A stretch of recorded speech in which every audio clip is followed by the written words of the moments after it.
pain all the time, and my life is kinda crazy. If you're new here, hi, Harlee, pain all the time. If you can like and subscribe, that would be fantastic, and you can also follow me on social media. It is all linked below. If you aren't new here, then hi and welcome back. Thank you so much for clicking on this video again and wanting to see more of my bullshit. This is episode 2 of the last 12 months, where I detail how the last 12 months that I have had have not been the best, but they are getting better, so yay. In my last video, I was talking to you about when my house got broken into and robbed, and that was of May 2019. So I'm going to bring you 3 months later, which was August of 2019. Before I even get into that, the reason I'm doing these videos is, one, I like to get shit off my chest, and everyone around me has already heard about it, so. The second reason is, after every single event that had happened, my fibromyalgia got worse, and I think it is evident that, at least for me, stress has a massive impact on fibro. Anyway, that's the boring shit. Now let's set the scene. It was a Monday. It was August 12th, 2019. It was one day before my little girl was 6 months. In the afternoon, after Ty came back from work, we all as a family had to pick up some groceries, so we headed to our local Woolworths. As you know, in a shopping centre there are many shelves, and some are very high and some are very low. In this particular shopping centre, I was in the baby aisle, and the food that Olive ate was on the lowest shelf. It was also the cheapest. Even though my baby was quite a small baby, I still had trouble holding her at many a times. So stupidly, and yes, I know, this is where I fucked up, put my wallet and my phone onto a shelf, and I bend down to make sure I'm holding Olive properly and grab the food that she needs. After I've gotten all the foods, I take like 3 minutes to stand back up, and we all head to the cash register to pay for said food. This all happened within 30 seconds, us moving to the aisle and the cash register, because they were quite close together. As we're at the cash register, I go to transfer money so that way we could pay for everything, and I look to my lovely partner and I'm like, "Excuse me, sweetie, where's my phone and my wallet?" Because I stupidly assumed he picked it all up. After Ty tells me that he don't have it, I grab Olive and I go back to the aisle. That was a 30-second walk away.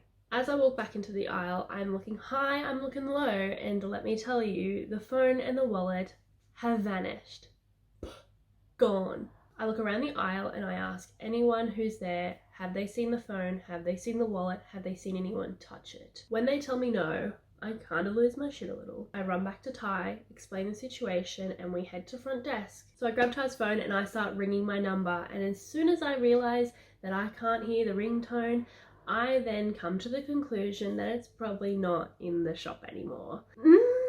Ty has an app where I can remotely lock my phone, so I did that, and I then called one of my good friends because I had her bank card in my wallet. I let her know that I don't know where my cards are, please transfer any money out of it, but I have to do this all through voicemail because she's not answering her phone. Anyhow, on this app where I can remotely lock my phone, I can also track my phone, and I see that it is gone out of the shopping centre and it is moving. At this point, we just grab our stuff, put Olive in the car, and we go and track this phone. The phone is pinging at a little corner shop car park, so I drive in and I go through all the shops that are there, calling my phone to see if I can hear it, and I do not. I then come to the conclusion that everything has been taken and that I need to contact the police. But before I do that, I call Woolworths. I'm like, "Hey, it's me, Yubbits, who just had everything stolen. Have you found it? And or do you have any information for me?" They tell me that in fact they do. There is CCTV footage of this woman with black hair and tattoos stealing my stuff. We pull back into Woolworths and we ask to see the footage, which they're not allowed to show us, so we realise we've wasted our time and we go straight to the police station. The police tell us that at this point there's nothing they can really do but to call Police Link and we can sort it from there. I don't get it, but okay. So Ty and I head home. My old phone still works, so I turned that on, and I'm still logged into a lot of stuff on that phone, and I was able to change a lot of my passwords, so I did that. Can I just make like a little insert point here as well? The phone that was taken was brand new. I got it 7 days beforehand, and that phone cost nearly $2,000. So at this point, my anxiety's a bit heightened. Because this was in the afternoon, there was only about 2 to 3 hours before it was nighttime, and Caitlin came over. She's the best person to have in shitty situations, and she's just mint. So Caitlin comes over and we go through anything that I might have forgot, any password that I could possibly change, anything else that I could do, and we are still tracking this phone. From Google Maps, we can go through to see whether they drove or they walked. And we notice that they're visiting their friend's house. We take all the screenshots that we can, we load them onto the new phone, and we head to the cop shop. When we get to the cop shop, they take me in to make a very small statement about pretty much what happened, anything that they could use in their investigation of it, and what they need to be on the look for. I explain that we have screenshots, we have addresses that the phone is sitting at. Can they not just go to the house? And they explain that because it's Google, it's not reliable. Like, I get it, and police like know way more than me, but also like the phone is sitting at the house, so anyway, from there, Caitlin and I jump in the car to head back home when I get a ping telling me that it's at a Caltex fuel station. So Caitlin and I do a little bit of a drive-by around and realize that there's no one at the station. So we pull in and we ask the shop attendant if they had seen anyone that looked dodgy, but again, real shady area, so everyone looked dodgy. They explained that they really couldn't tell us anything, and any footage they do have, they can't show us. They have to give it to the police directly. This has become a theme. Anyway, we recheck the phone and realize that he's gone back to the house that it was sitting at.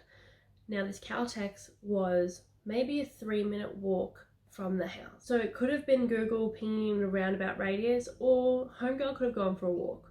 Caitlin and I go for a drive along the street where the phone is pinging, and we just get out and check the side of the road to make sure that it hadn't been dumped or my wallet had been dropped or anything like that.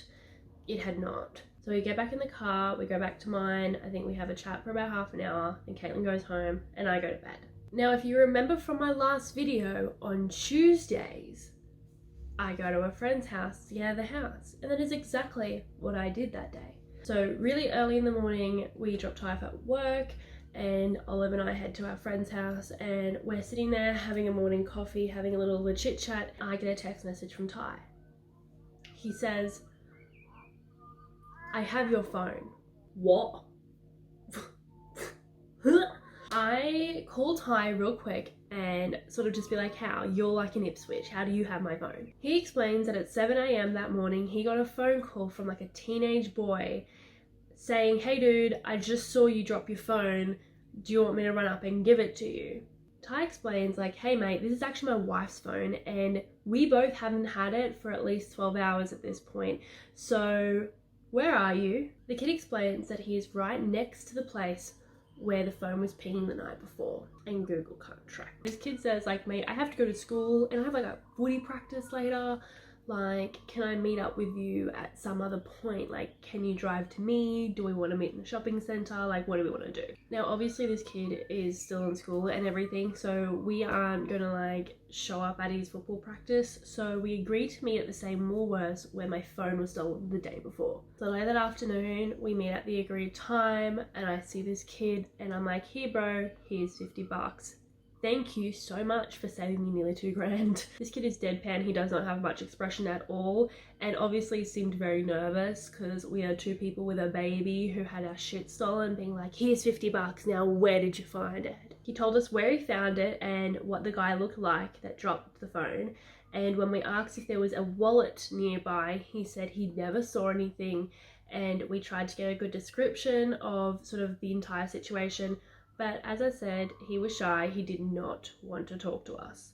So with that, we let him be, and we just made our way to the cop shop yet again. We showed them the phone, showed them the condition it was in. It was actually in nearly perfect condition, they'd just taken out my phone case. We explained what the kid had said and the fact that we gave him $50 for his time, and just wanting to make sure that there was full transparency in all the situations. I also did, manage to slip in the fact that it was found right next to the address that it was pinged to, but that's me being petty. Anyhow, we go home. I have this phone. I am so thankful. When we get home, I pretty much do a scrub of the phone to see if anything was sort of gone through or touched, but because it was a brand new phone, there was not much on the phone at all. But what was on the phone was the specific tracking from the phone's activity. So Caitlin comes back over and Ty looks after Olive again, and we jump in the car and we go to where the phone was walked and where it was dropped. We started driving and tracking the steps, but realized that at some point it would have been easier if we just got out of the car and started walking, which is exactly what we did. So while we're tracking on foot, we find the place that apparently pinged, and we look up and we are right behind a sex shop. This is my first time going into a sex shop, so I was super excited, and we waltz on in and say, "Hi, my phone got stolen along with my wallet yesterday. The phone was found around here and pinged behind the shop. Do you happen to have any security footage of it?" This homegirl obviously didn't know the procedure that the other places did, because she just showed us everything. She goes through the footage and we talk about the time that he said he had found it and the time that he had called Ty. There isn't a clear view of the situation, but what the camera showed would be very easy to piece together as to what happened. About 15 minutes before Ty got the phone call, there was a guy walking along the path here, and then he turns into the car park and then seems to do a U-turn, walking back the other way. Now he was coming from and walking back to the direction of the house the phone was pinging at. Interesting, right? And then a few seconds later, we see the torso of a guy who seems to be coming from the direction the phone was dropped, and he resembled the kid who called Ty. Are we all keeping up? Because I know I'm confused. Anyhow, while there was no faces involved and we weren't able to see the actual phone dropped and or picked up, it paints a pretty, we asked if we could take the footage. The woman said that we could not. However, she would be able to give it to the police if they asked for it. Now at this point, being the next day, we learn of a few things. The woman with long black hair and tattoos was actually in the aisle the same time that I was. Apparently she was at the end of the aisle towards the freezers while I was sitting there with Olive, having to put my phone and my wallet up. Stupidly, I know. But as I walk out of the aisle to go towards the cashier, she walks up behind me, looks around, and takes my phone and wallet while trying to casually and slowly walk out of the aisle. Apparently when she was at the last corner of the aisle, I've turned the corner back into it to find that my phone and wallet has gone missing, and when she saw me, she bolted out of the aisle and out of the shopping centre. The other thing we find out is that most likely someone was actually in the shopping centre spending money out of my friend's bank card while I was having a meltdown, because a few minutes after the phone and wallet was stolen, there was a charge of about $150 to the bank card. We also found out that this woman who stole my stuff was way dumber than we thought, but I'll get into that in a sec.